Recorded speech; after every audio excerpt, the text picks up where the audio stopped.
Hello everyone, and it's a pleasure to actually invite you all to a short bite from Longevity India.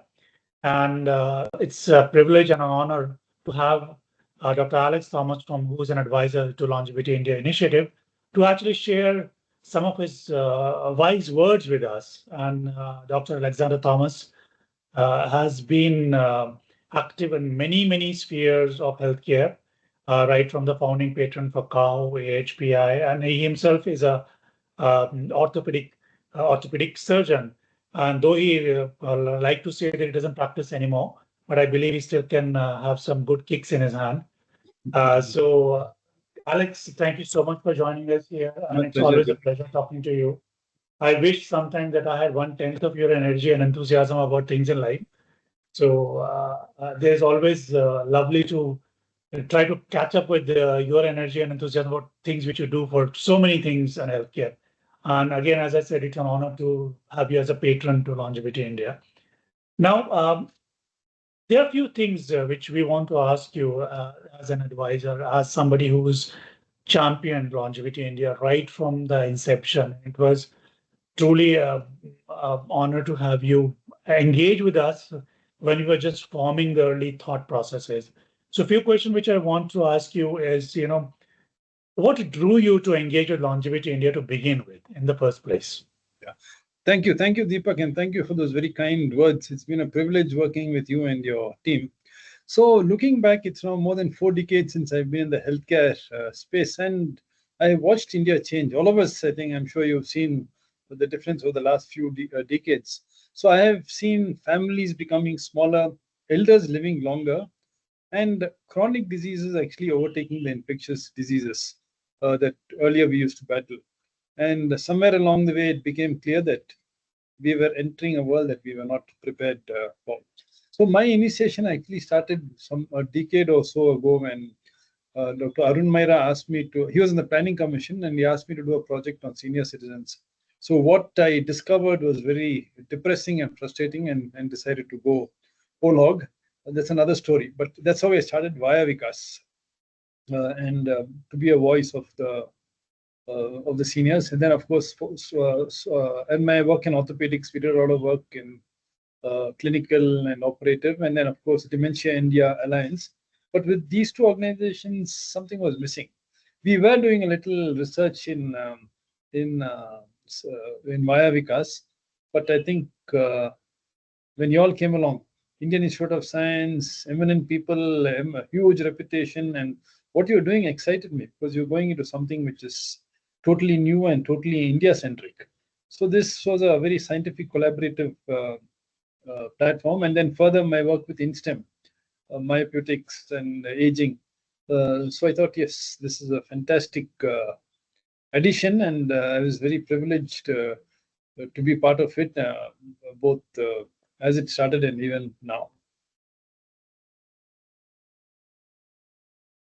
Thank you, Alex. Thank you. It tells you the breadth of associations you've had with various organizations. And again, as I said, it's a pleasure to have you as an advisor, as a partner. And as you mentioned, to do more exciting science, which we have enormous potential to carry on. So one quick question is, how do you see India's role in the global longevity landscape? Maybe over next decade or next few years to come by, where do we think we will stand?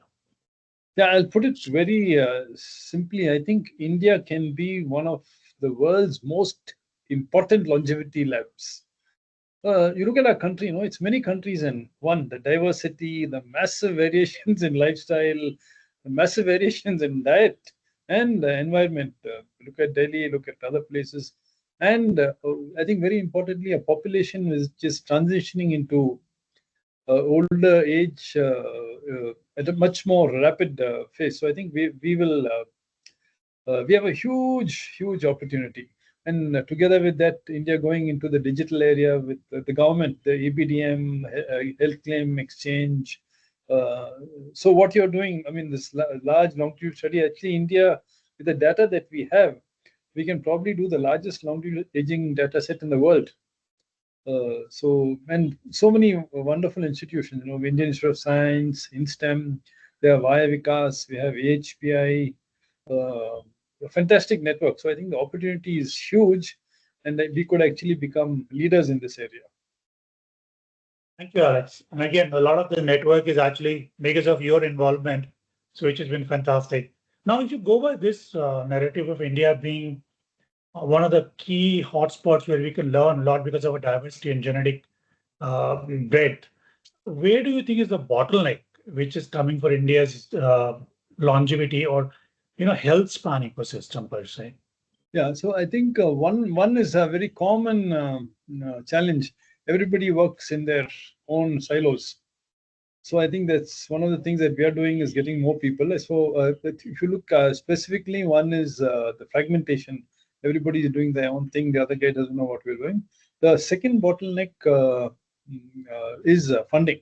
You have funding for a lot of other areas, but I don't think our policymakers have actually looked at aging. I think that's a very, very important area. Third challenge is awareness. Awareness both among the community, both among healthcare providers, both among policymakers. Generally, the policymakers look at it as a welfare issue rather than a scientific and economic one. Healthcare providers, and we're trying to do something about it. Just for example, in an OPD, orthopedic OPD, at least 40 to 50% of my patients or any patient going will have sarcopenia. But the doctor doesn't know about it, doesn't know how to diagnose it. So I think those are the few things that we need to work on. And finally, of course, the interdisciplinary collaboration. I think that we have started doing it in a small way. I think that is at the moment we need to work on that. Yes, fantastic point, Alex. I mean, because clearly, as you rightly mentioned, we do need interdisciplinary approaches to understand aging, which is definitely there. And also, as you mentioned, probably I think before you ask me, I'll add this. So what are we doing in that? I think Longevity India, DIA, and VIA Vikas have got together. We've started the Association of Healthy Aging. So we're hoping that at the grassroots and at the policy level and at the work level, we'll be able to collaborate. We're looking at a host of organizations joining us. The second spin-off is again starting off the sarcopenia working group. A lot of work is going on behind the scenes. You're part of it, so you know. We are now looking at also trying to form a sarcopenia society of India. So again, it's all collaboration, how we can work together. And Longevity India has played a major role in this. I think we're excited that we are part of the Association for Healthy Aging and both Sarcopenia Society of India. And we're looking forward to how these things will grow and meet the demands of unmet clinical needs. So I think that's the way we will make a difference in the long run. Now, from your perspective, you talked about funding, you talked about fragmentation. So given these constraints, what are the urgent requirements from India which we need to incorporate in accelerating aging research? So I spent some time on this and try to, I mean, we all have a fair idea of what we want to do. So I've just sort of put it as a wish list. Put it as 5 essential steps. One is that we should influence the policymakers that we need to have a national mission on healthy longevity. I think we need to talk to our policymakers, tell us, and cover all the areas, research, models, population studies. Second is a national elder research and innovation fund, because funding is also very important. And I think once we have a fund, and I'm seeing how it is in ICMR, etc., funds are now allocated and being used. So I think that will be a second very important step. Third is a clear regulatory pathway. I think still there are a lot of gray areas. We, with INSTEM, we are trying to do some research. There are a lot of blocks along the way. But again, I think that needs some policy push and some influence for the bureaucrats. So we need clear regulatory pathways. And again, I think if you go as a group, these things will become better. And something which is very crucial, which for our nation, is integrating AG science into medical and health curriculum. I am actually working with the Food Future Foundation of India, where we're trying to introduce a curriculum of food for school children. So things like that, I think we need to integrate aging science into medical health criteria and hope that they become champions of it as they go along since their community leaders. And then finally, a network of healthy aging centers of excellence. This can add what you're doing, like longevity studies, biomarkers, clinical trials, And actually, another gap is we're not able to translate research into real world solutions. And that's what we're trying to do now. So I think those are the 5 areas, wish list, but if we can do it, it'll be great.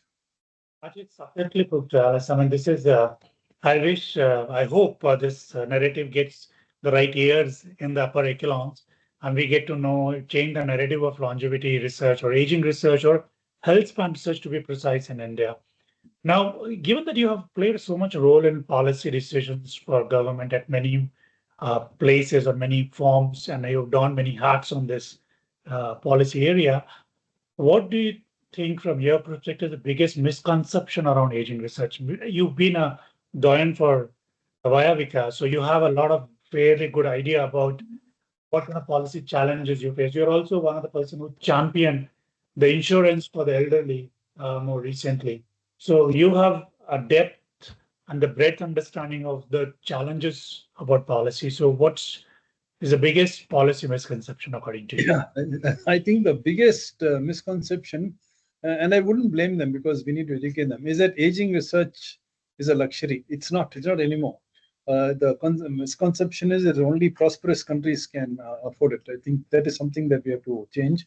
In reality, it's very important to realize that it's aging research is a financial, a social, and economic necessity in India. I think it's very important for us to convince the community and most importantly the policymakers. See, more than 70% of our healthcare spending goes into 100, almost 95% goes into curative, and over 70% is managing age-related conditions.